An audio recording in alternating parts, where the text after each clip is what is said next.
So today we have in the student presentation of ID David Beauchemin, who is making a presentation on Mlflow Hydra Poutyne for configuration and results management. David is now Ph.D. with Luc, is that correct, David? Only with Luc or with the co-supervisor? No, I'm with Richard Coury. Oh, you are with Richard, sorry. Oh, okay, you change? Yes.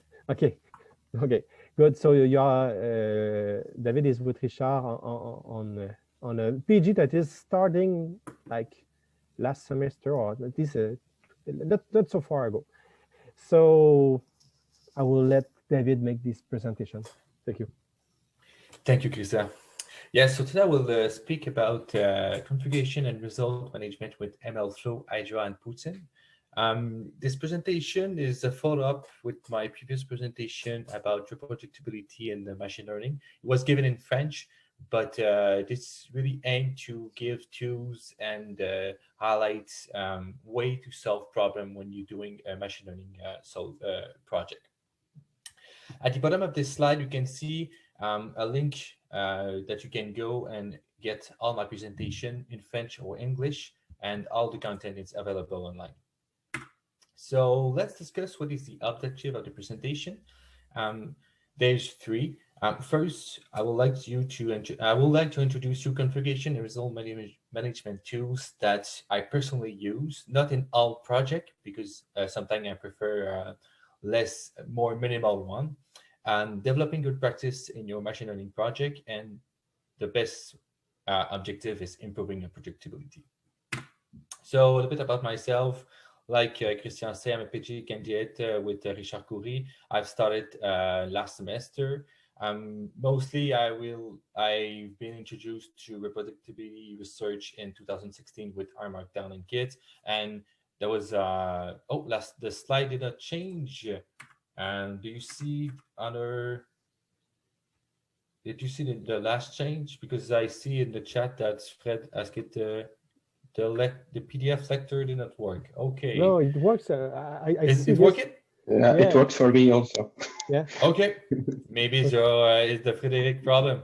Yes, I think so. I think okay. So. Perfect. Yeah, and my journey. I was saying yes.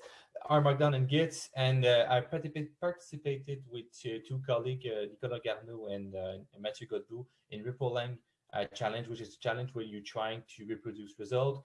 And we introduced some of the content presented here. And I also active member in the developing the library to facilitate reproducibility, which is Poutyne, developed in the Graal with Frédéric Paradis. So let's get on the interesting part. I will mainly focus on configuration management and result management in this presentation. The first one, when you try to manage a machine learning project, you trying to do experimentation and you're trying to really take ID and transpose them in your code, and you want to go fast. You want to have results fast, and you want to have the most experimentation that you can get with less effort as possible.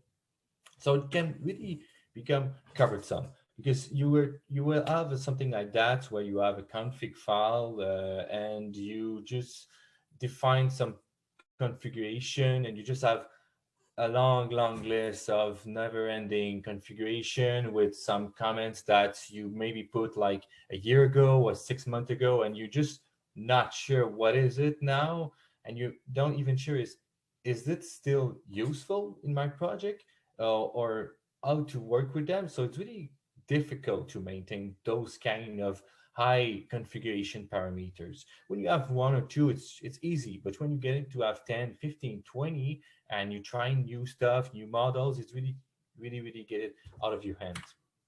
And when you're trying to manage your project, so what some question came when you trying to manage that, you have which one goes with that again? So you have a result or a model or an experimentation, and you're not sure which parameters that you use, or maybe are they really necessary to be used together? So maybe this parameter A with B they don't need to work together. Maybe it's just for one case you need to use A, and other case you need to use B. So it's really getting difficult to have a sense of that. Oops. And like I said before, which one are really essential? So if you want to publish your code, maybe you need to remove some of the parameters, but how to really validate everything, it's really starting to be messy. And how to organize yourself. I don't know about yourself, but I'm trying to be more lazy as I can with my work, because I don't like to lose time. It's stuff like scrolling in 10 or 15 parameters to look which one is good. So another thing that can occur is with the result. So especially when you have a lot of models and experimentation when you want to do. One way that I first used was just creating txt file and putting my result in that. So I think, oh, that was fine for one or two experimentation, but it's really got out of hand just doing that for my master subject. And I just was working and trying to fix and just having results, because I was trying to just write my stuff, and I was losing so much time just to read in all those files. And it is really like you using, because what you want is the data in the file, so your iOS become your GUI. So is there a way to just use a better GUI on top of the result? There is, and we will discuss later on how to solve that. So with result management, and there are some questions that we need to respond for that solution that we want to have. First, which configuration have already been used? So just to verify which one that you use and how to use them together. It is a success or failure for that specific experimentation. Which one is the best? This is the most important part. And how to organize them also all together, that you don't need to scroll in a never-ending list of files that you have created or any stuff that you use. So now we see the problem that we have. We want to take a solution for that. So we have a lot of parameters that we want to use and configuration, and we have a lot of results that we create. How can we put that together and be taking less time as possible? We're going to start with configuration management. And here's some characteristic that I think those kind of solution need, and they usually have those kind of solution. And just to identify what is really important and matters in that game. So first, you need to be simple and efficient, because you don't want to use a solution that it takes more time to set or use than what you were using before. Also, you need to facilitate your experimentation, because this is really what matters for you. You don't want like a Docker or something really, really complex in those kind of exploration steps. You really want something that just, you can create something easily, just create a new files for a new experimentation or something like that. And more importantly, you want something that it's scalable, that if you're working with pairs, you want to use with colleagues, you want to be able to have end colleagues and still working fine, and that you can understand yourself in the process. So there's some possible solution that I myself use before going in the solution that I will present. Before I was using I say that maybe a project, 50% of my project use arguments such as argparse or any config parser, because I have maybe one or two, and maybe some text file or JSON file or YAML or anything that you want to use. Just that because I don't have much arguments in this project. And when I'm starting to feeling that, okay, I'm gonna need more arguments than that, I flip out to another solution, which is Hydra. Why I don't use that first is because I think it's interesting. It's really, really nice, but it's more that to set up, it takes a little bit more time than just using ArcParse, something like that. But I'm really switching really fast up to Hydra in my project. So here's the 4 major characteristics of it. First is it is open source and MIT licensed, so it's easily usable. It uses YAML structured configuration files, and we'll discuss a little bit later on why this is important. And it uses hierarchical configuration files, and we will discuss later on also why this really is the main core reason to use Hydra, in my opinion. And other nice features such as configuration sweeper that is really useful to use in the context that you want to try a lot of experimentation and just making your life easier. About the structured configuration. When you're trying to have a lot of configuration, you maybe want to just have a file that it's easy readable for humans, such as this one here. So when we have a data loader, which is just a structure information that's what is the parameters of such component, such as the data loader. Here is the batch size. We also have like the settings for the training, such as a seed, the device that you can just pass information. We have the default parameter that we will discuss a little bit later. What is the meaning of all that? And let's say a trainer that is just the number of epoch and maybe other configuration. So you really can see that we have some structured information that really grouped together to capture the information of a concept that you want to use in your code and in your experimentation. And also, an interesting feature of that is that you can have comments. So in JSON file, you cannot. So it's starting to be difficult to have meaning, and maybe you want to add more information about the parameters. You can get comments for that in YAML file. So it's really useful for that. But just that is a nice feature. So without Hydra, you can use YAML file easily. I think the difference is really into using Hydra is the hierarchical configuration, because now when you have a lot of experimentation, maybe you want to try 1, 2, 3, 4, 5 models. Like here, we have 4 models, and maybe those models don't have the same configuration that you want to use. So without knowing what is those configuration, just by looking at the structured repository, you can look at, okay, we have 4 different models with specific configuration, with those specific configuration in the YAML file. We are using 2 optimizers such as ADA and SGD. So it's really useful and easy to grab all the information that you need rapidly about your configuration setup. And how this transpose in something interesting, but for that part, you can construct something like that by yourself. It is really in the, I'm going to just go up here in the defaults here. You can see that here, the optimizer is calling a class that is SGD. It is not a string, an integer, or something else. It is calling the SGD optimizer config file here.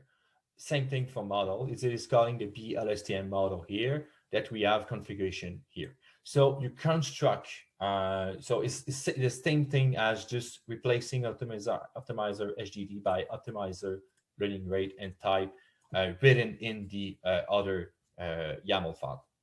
So you really construct your configuration main file by using the referential of the other file in your repository.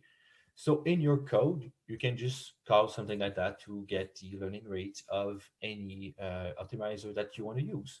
So it's really getting more clear, and it's more in the paradigm of programmation, because you want to construct a kind of function that's going to capture the logic of what you want to do with an optimizer and just use information and create the instance that you want to use on running time, and don't have to just have a logic and if else or something complicated like that. So Hydra really manage everything for you really natively and easily directly in your code. Another nice feature is the configuration sweeper that you can use. And for sure, you can manually change directly in the command line the parameters that you want to use directly on the call, such as here, you want to do a multi-run task using any parameters on 1, 2, 3, 4, 5, or another sweep command that you can use is just maybe use an integer here and another interval for X or Y and drawing something. So easily you can just swipe all those information. So let's say you want to try 4 models, then you go just do a sweep on those 4 models. So this is kind of nice, but I think other nice feature as a bonus is really the automatic and customizable logging that you can just follow up logging everything that you do directly, and it's just going to grab everything directly, like what parameter that you use on the console and everything. And the parametric instantiation, I think it is the last feature that they added, and it's really a game changer in my opinion, because it's really like a factory that you can directly create in your config file. So let's say you want to use LSTM network.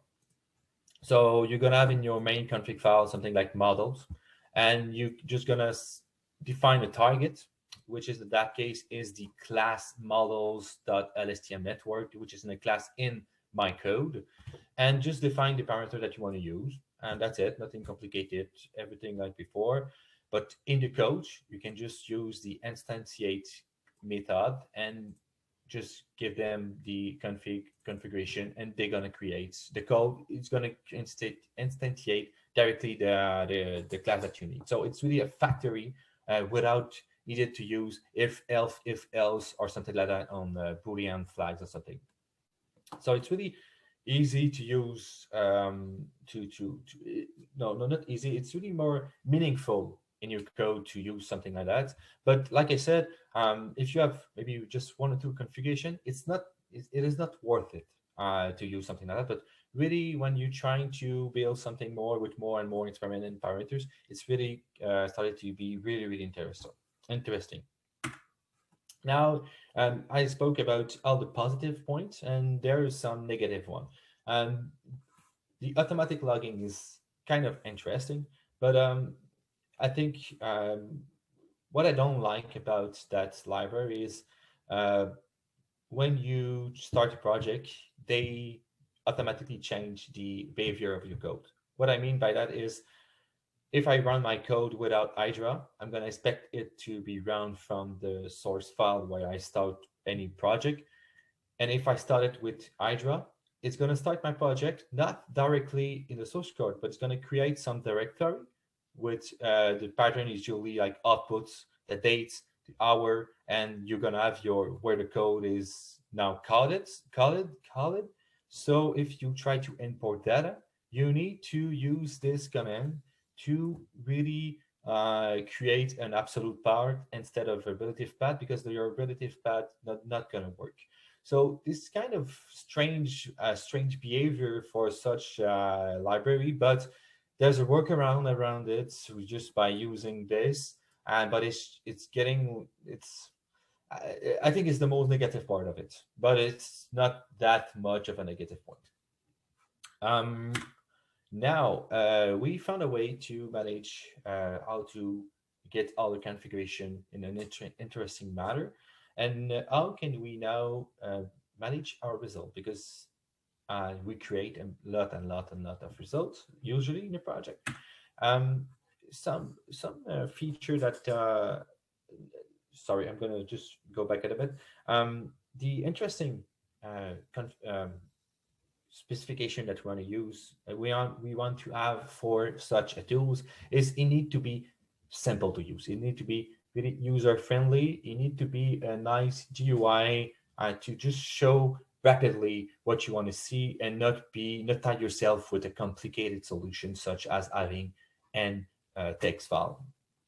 Also, you need to log every experiment that you want to try, and more specifically, just create a package with all the stuff that you use for that. So the dataset that you use, maybe the date that it was started, the code that you use for any configuration that you use. Everything need to be really compact and used in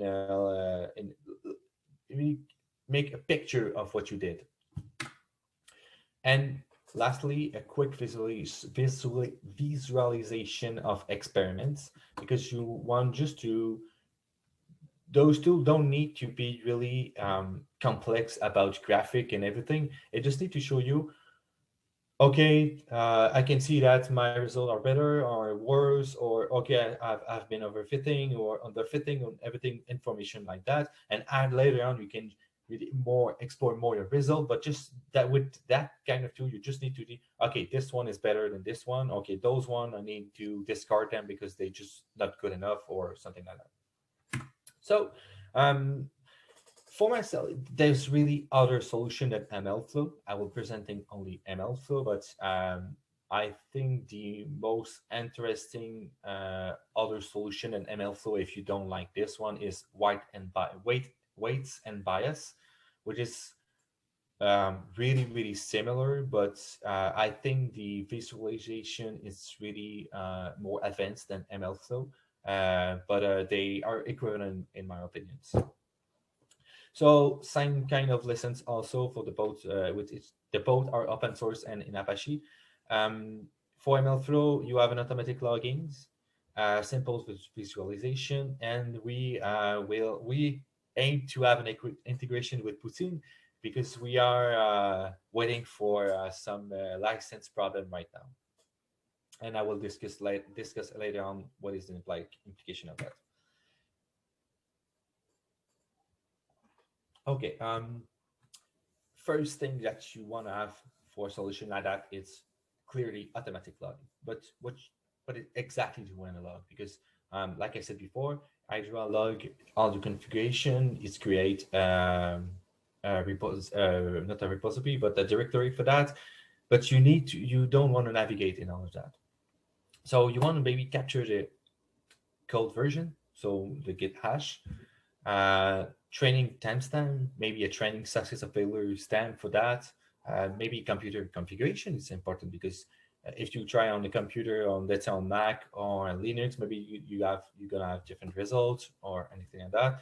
And maybe the user, if you are more than one user on a project, to just see which one of your team member started the project. And about code version, if you want to use directly Mlflow, the basic solution don't automatically log the code version. You need to use what it's called, I think it's ML project. That is the only way for you to really capture the Git version. So it's just like a wrapper around to create a project that they call Mlflow project that have other feature. I personally don't use that, because in the Poutyne callback that I have created, I managed to just grab the code version of Git, and I will discuss later on about that. So let's just take a look at how to use Mlflow. So Mlflow is a server that you can just run and directly write to it your result. Write down into the server the result.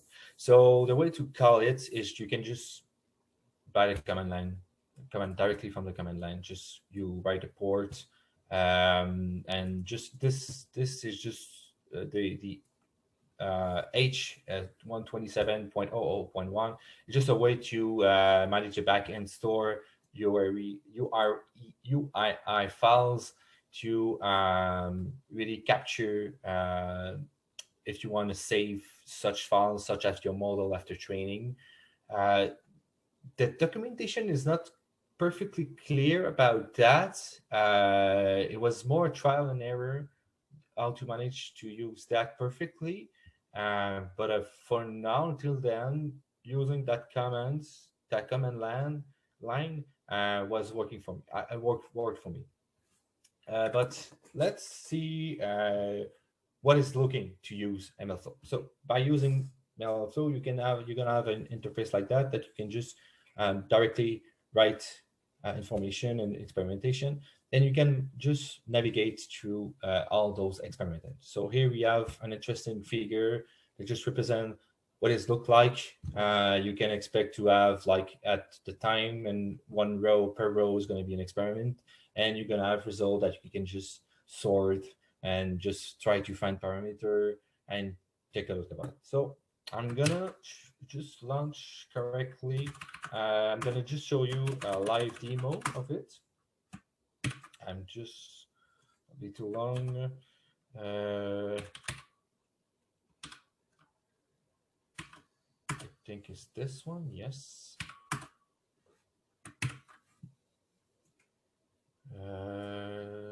Yes.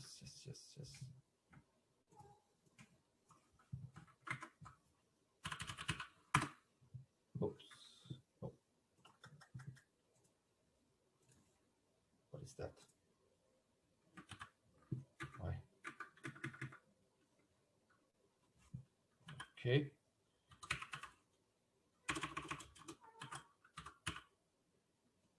It's supposed to work, but now it's okay. Yes, I'm gonna change the presentation from here to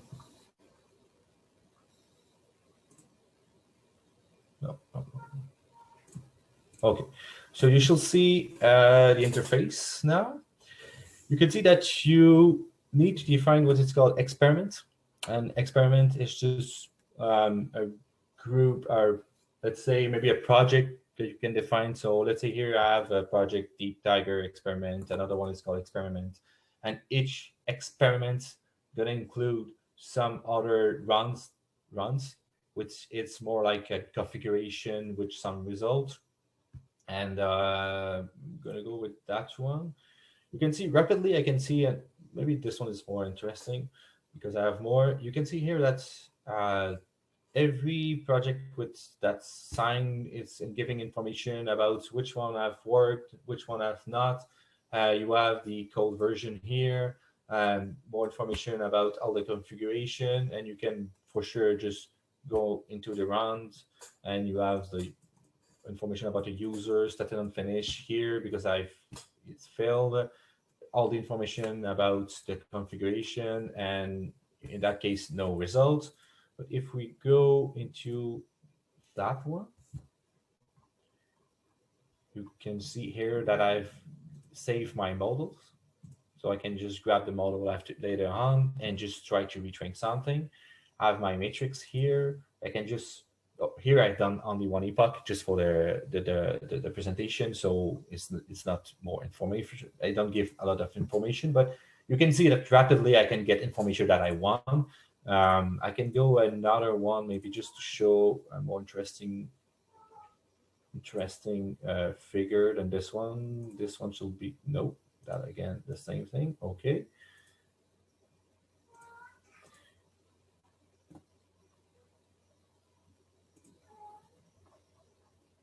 Okay, every experiment. Okay, here's one. So you can see that you can just, it's really similar to TensorBoard, but it's just easily giving me information that, okay, my accuracy is good. I can compare to maybe the F1 score, maybe the loss, or let's say the loss with the val loss and the accuracy. That, okay, that's interesting, and just give me information, and I can start another experimentation after that. So that's it for the presentation, for the live demo. I'm going to return to this presentation here. Okay.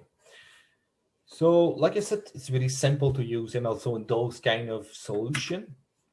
And here's some nice feature that they have. Researcher experiment create queries on result, because you can access them with an API.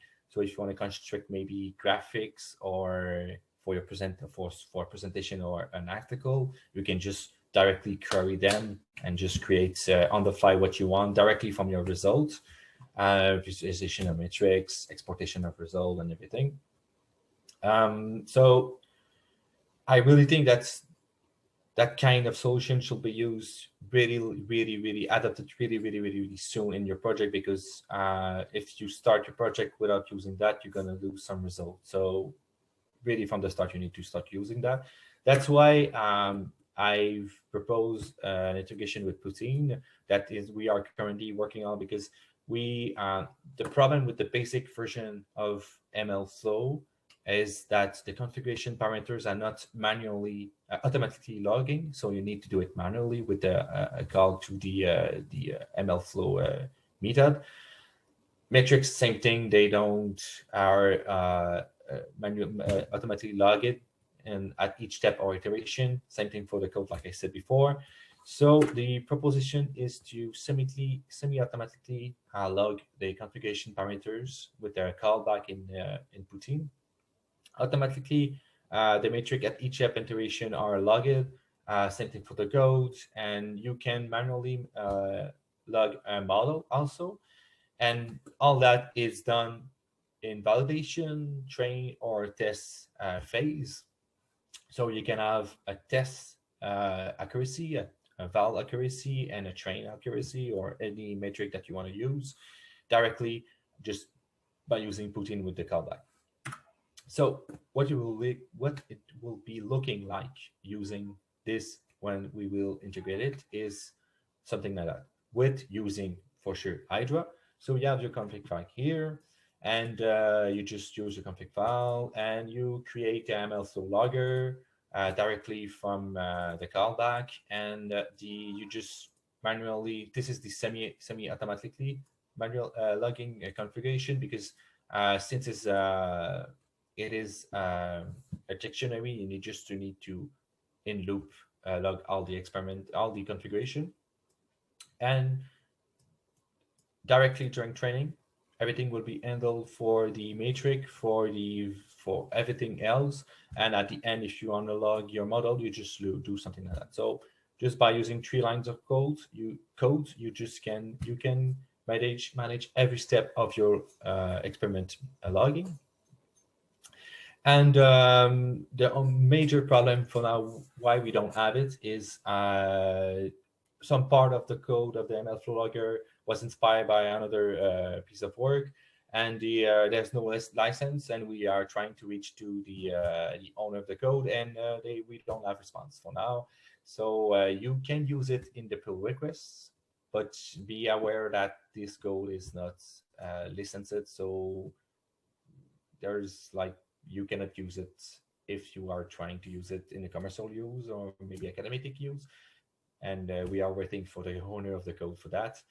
A negative point, I think, in my opinion, Mlflow documentation is not easy to navigate. I've been reading it for maybe like, I've read most of the documentation, and every time I'm trying to find something, I need to just read maybe a page of 2, because it is not well documented, and they really trying to sell you their commercial solution, which is Databricks integration. So it's kind of annoying, but if you work around that kind of noise, it's just fine. I haven't found much help on Stack Exchange, any Stack Overflow, or anything like that. I don't know why people don't really write about it. Maybe it's not mature solution, so people don't maybe not have use enough, or maybe the commercial use just give information and I'll respond directly to clients, so we don't have much information on public forum. And I would say, what's next after implementing those solutions in your code or in your practice? I think another nice step that I myself found directly after using those kind of stuff is you can automatically generate tables, because now you have all the results that you are interested in a database. So you can just query them and directly create your tables, and directly just implement your tables in your code, such as generating tables with LaTeX or Markdown or anything like that you can just directly drop in your article or something like that. And every time that you run your code or you have new experimentation, your table are just updated. So it's really, really convenient, and it's less and less and less repetitive work. Also, interesting thing I think people should consider is dynamic reports, such as Plotly, that you can create dynamic reports, such as a GUI that incorporate all your results and your models, that you can just maybe try to create reports for, let's say, a presentation, or maybe with your supervisor that you want to create a report just about an idea that you have, or presenting minor results that you want to just present to be sure which way to take for the rest of your presentation of your work. And they are really, really, really easy to use. If you're working with R, there's a Shiny also, which offer an interesting, easy to easy to create application. And for sure, I think those kind of change is really an iteration of experiment that you try a new solution, you see how you like it, what is the impact on your code, how to adapt those new change in your code. And for myself, when I started my master degree, I didn't know anything about that. I created text file for my result, I created everything, and I just force brute everything, and I don't liked the experiments. So I really adapted really, really soon for my PhD and my end of my master degree and other work that I do. Better practice to really grab all the learning that I have from that bad experience with just, having hundreds and hundreds of result files just to navigate, and by dates trying to find, okay, this one is for that tables, and just changing the name, and if you lose your computer, it's just you lost everything. So the kinds of tools I think can change your practice, but you need to take it really step by step, and trying to find what you like. There's other solution for sure. This is not like the perfect solution for everyone, but I think, in my opinion, some of the features that are presented in Hydra and Mlflow, it's really, really interesting that you should adopt. And maybe to go further, I also created during my work, because sometimes you train a model for a week or two or maybe more, and you don't want to every day or every week trying just going to the server, where is it, what is the process, how long are you gonna wait. I've created a small package called Notif that you can just send notifications such as Teams, Slack, emails, or your cell phone. And we also just integrated the solution in Poutyne that you can just create an alert to have when, let's say, at each 10 epoch or something like that. And an interesting work to maybe just, I know we are in academic, more of us are in an academic situation. Maybe just take a look at what is continuous machine learning, because some practice are interesting to integrate in your work, and just to facilitate the way you work with yourself, and have a more robust models at the end of your work, because you at rapidly you can see if you create regression change in your models, or if you you change something and you broke something, and CML can help you just trigger those kind of build that just rebuild your every maybe at every push that you do on your repository, just redoing specific experiment or specific matrix, just to evaluate if you have a regression or if you progress to your objective or something like that. I think it's really interesting to take a sneak peek at that. And I'm open for questions right now, if you have any question about what I've presented. And I would like, for sure, like to thank you to listening to my presentation. Thank you, David. Is there any questions on David's presentation?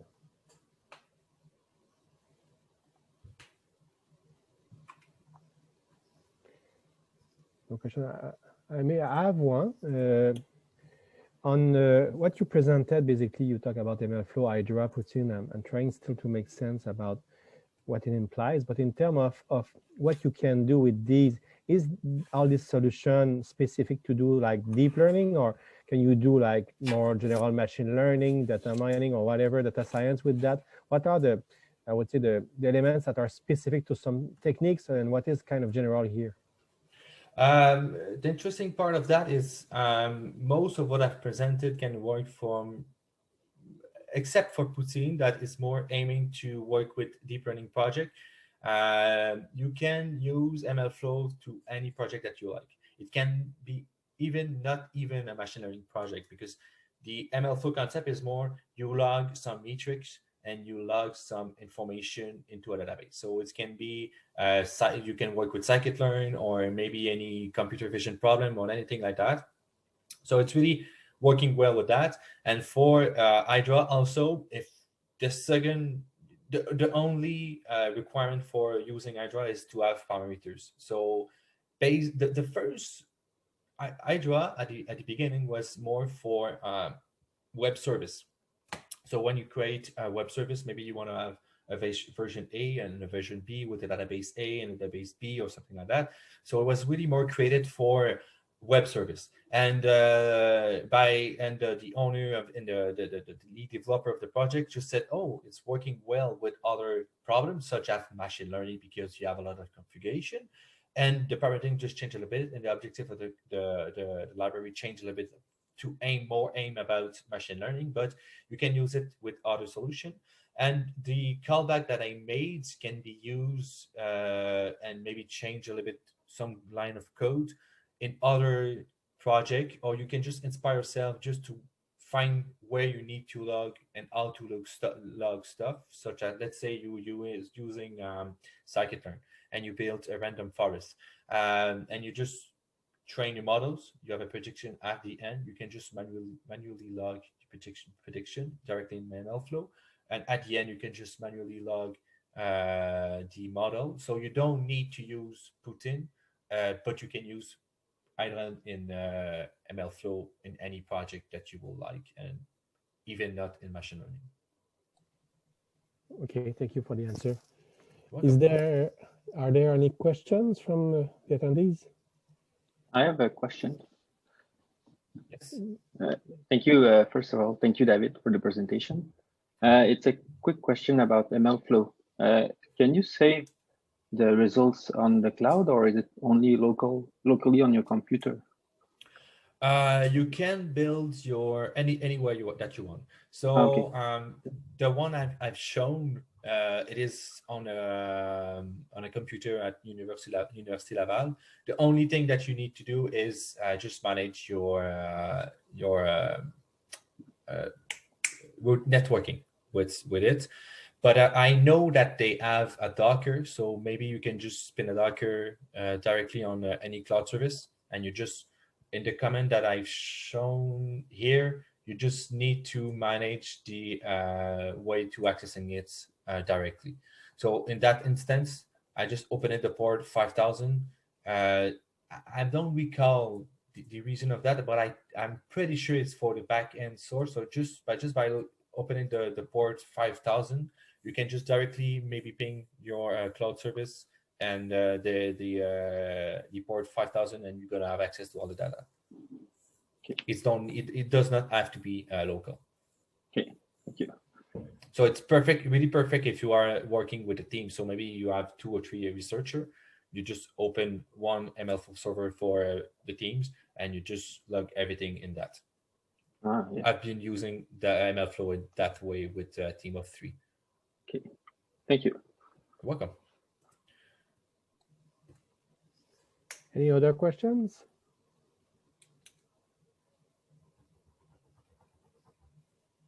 Okay, it's kind of quiet, so I think we are done.